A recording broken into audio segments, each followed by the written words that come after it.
Welcome to the Sleeping Barber Podcast. V. Guess what time is it, Mark?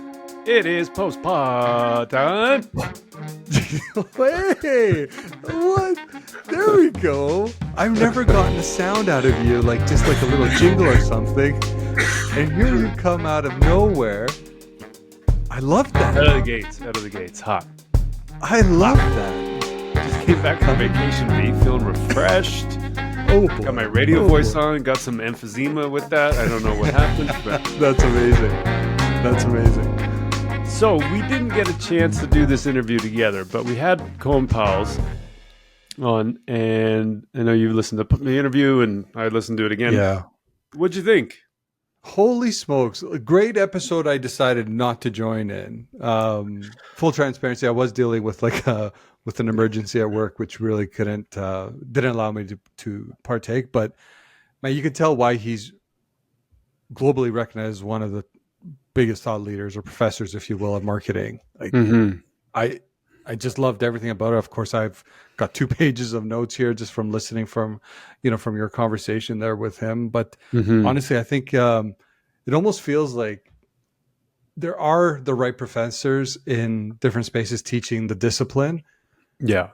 I just feel like there's not many to Koen's caliber, unfortunately, and which is unfortunate because like this is where you will really want to be learning this. And no, it's a great conversation. Holy smokes. Yeah, there were so many like mic drop moments from him. I literally had to edit out one part where my brain just malfunctioned because I didn't know how to. I didn't know how to ask the next question. I had so many questions in my head, and my brain just short circuited. So I actually edited that part out. But yeah, he's really, really good and so thoughtful about his approach. The one of the first things he mentioned was that like in most studies that have been done like this, the model plus the manager is better than either individually. And it kind of, as I was re-listening to it, I was thinking about that because you've got models like a funnel or loyalty or things like that, right? Like these preconceived notions that cost 5 times more to make a customer than keep a customer. So that's a model. And he referenced at some point, like whenever you talk to somebody and they ask them where they got that idea from, a lot of times it's from some dead guy that came up with theory. Yeah. So you have the model that we're all using as like sort of software. Yeah. Right. And so I think about these models as like a software, and you can upgrade the software rather than just using the same old. And so we talked about that later on too, because there are some models that are still totally relevant in his mind. The STP was one of them. Some of the other ones, not so much. Like the brand love, for sure. I know was one of the ones he talked about was not productive. So the model plus the manager, I thought was really good because when you can start thinking about a model freely, you have the manager then has the opportunity to be more creative and use inspiration and be more free to make unique choices rather than trying to figure out what is this thing that they're actually looking at. Such a great point. Yeah. Yeah. How about just like your simple question on how to define marketing effectiveness? Like, I expected this elaborate, making sure your your product is top of mind, blah, blah, blah, blah. But it was literally just meeting your goals. Yeah. Aligning your organizational objectives and meeting your goals. That's marketing effectiveness. I'm like, okay. Yeah. Yeah. That makes sense. Yeah. Totally. Yeah. And then the other part that's related to that one was like, he made that great analogy about looking for evidence where the light shines. Like, don't look where there's the light. Like the Facebook likes was an example that he had, that every platform out there has data, but it's not all good data. Totally. And that was such a great analogy. Like you lost your keys, but you're only looking in one area. That's where the light is. And your keys are in a totally different, spot. But I think that's such a great example of sometimes when you think organizationally, you have your own data sets that likely keep pointing you to the same outcome, because it's just by nature of the data set that you're working with. And if you're not expanding that data set, or you're not augmenting it with, research. Have you heard of research before? I know this is kind of new. Yeah, Ella it's brought weird. it up, remember? But Yes, research. I remember something about that. Yeah. But you're augmenting that with consumer research and just everything else to help build a bigger aperture, if you will, to kind of get you to those outcomes. Again, it's one of those things where I thought, that's just such a great analogy, especially even when I think about my day to day, and I'm sure you're seeing this as well. It's like organizationally, clients will always just use the data sets that they're comfortable with. It may just be showcasing a similar story time and time again. And I think it becomes dangerous. Yeah. Like it might just be the ones that they not even that they're comfortable with, just that they have. That they have. Sales are down. Why? Well, I don't know. I'm going to look at Facebook. Yeah. That's right. Let me get on that. I'll find the answer for you, and Facebook will have it. Maybe not. You might need to go somewhere else for that. It's funny. We're doing this exercise at work where we're kind of showcasing orders by day, and then we're trying to look at how many impressions were served, or how many what was the traffic like by day, and we're looking at that through one lens, like paid marketing. And I asked the teams, like, well, how about you look at what the email or the one-to-one campaigns look like and when the emails were sent? Why don't you look at that as well? Because you can't just look at it just from what you've done on a paid side. Yeah. You have to make sure that you're looking at things that are also happening peripherally from the organization as well, that you're augmenting that. And I think it's all too often it would have just been easier just to stay on what can I control on the paid side versus taking that one step back. It's like, it's not just what you do. There's other things that are happening, right? And it's those little things. I think your conversation with Koen was just like a lot of these small little aha moments. Another one that I love that he talked about, and I don't think this is talked about enough, is Diageo's effectiveness and efficiency 2x2. Yeah, I made a note of that too. I'm like, oh, this one's gold. This one's gold, because I could see that he's easily being adopted and used in a post-campaign report. Where do you rank from an effectiveness and an efficiency perspective? How often is it going to be both in the top right? Not very, but because from each campaign would be by nature problem. More likely, you're going to have something that's very effective, and then over time, it'll become less effective but more efficient. Vice versa, right? Exactly. Yeah, I just thought that was I love that one too. So good. Well, and that ROI is not an effectiveness metric. We've had that conversation before, but I have it right here. Yeah, that was really good too. Because it plotted on that graph, it's not on the effectiveness axis. No. I Because wrote it's the exact same divided by thing. the investment, so it has to be an efficiency metric. Yeah. Yeah, it's super interesting. Like when you think about, he's got the other thing he had talked about was, even on efficiency, the idea that you've got efficiency is not necessarily controlled exclusively by marketing.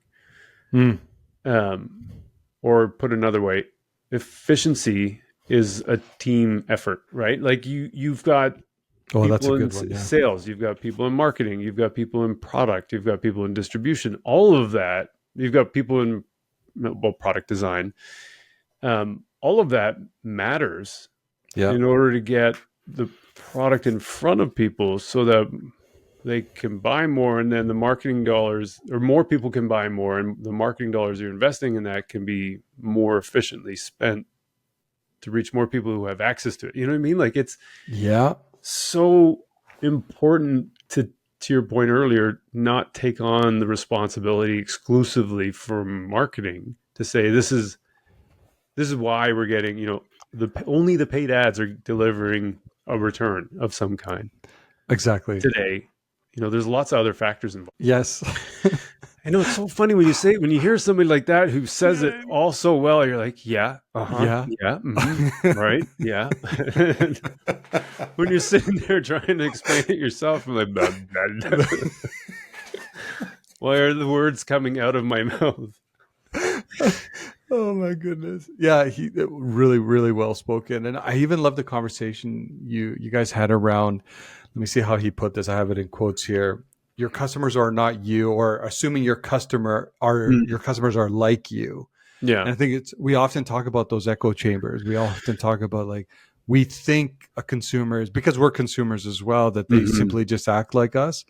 And it's like, make sure you're standing up for the customer when things don't make sense. Yeah.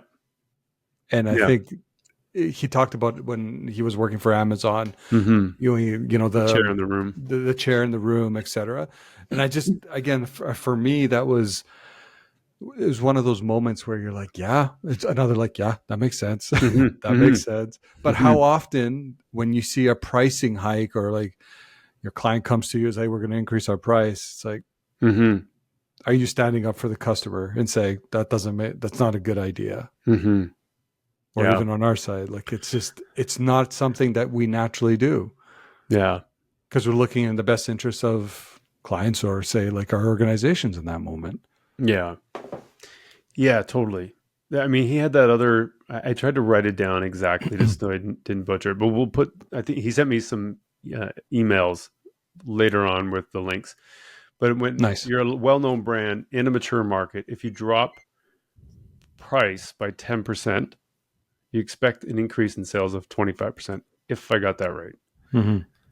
If you double your ad budget, you'll increase sales by 5 to 10%. So those were, like, I thought, really interesting evidence-based data points to go, okay, well, if we do these things, here's what our expectation would be. And then you can benchmark against these best practices, like world-class marketing best practices, which is really interesting, because a lot of times you get asked, like, well, what's it going to do for me? You're like, I don't know. I just want it. I mean, I want to get we need sales. I got to get a price discount. Well, how much? Yeah. I don't know. We just more. The bigger, the better. Can you get more budget? Well, how much? Double. What are you going to get? Double the sales. Probably not. Probably not. Yeah. There's so many good things in there that I have here. You guys talked about old world marketing. People tend to just all run in the same direction at times. And sometimes it's just like being a byproduct of comfort, or just a way of working, way of doing, things like that. I thought that was an interesting. And then he also talked the most important things, the 3 important things that he had highlighted there. It's like segmentation, targeting, and positioning. Right? You have to make sure you're starting there, which I thought, again, was just served as a great reminder. Yeah, and really a lot of that is like market orientation, segmentation. Totally. Understanding the market. Targeting would be strategy, who you're choosing, who you're not choosing. And then positioning is the beginning part of the execution element, which is around messaging, how you're going to position the product and all that kind of stuff. Yeah. Yeah, he's so good. He's really good. He's really smart.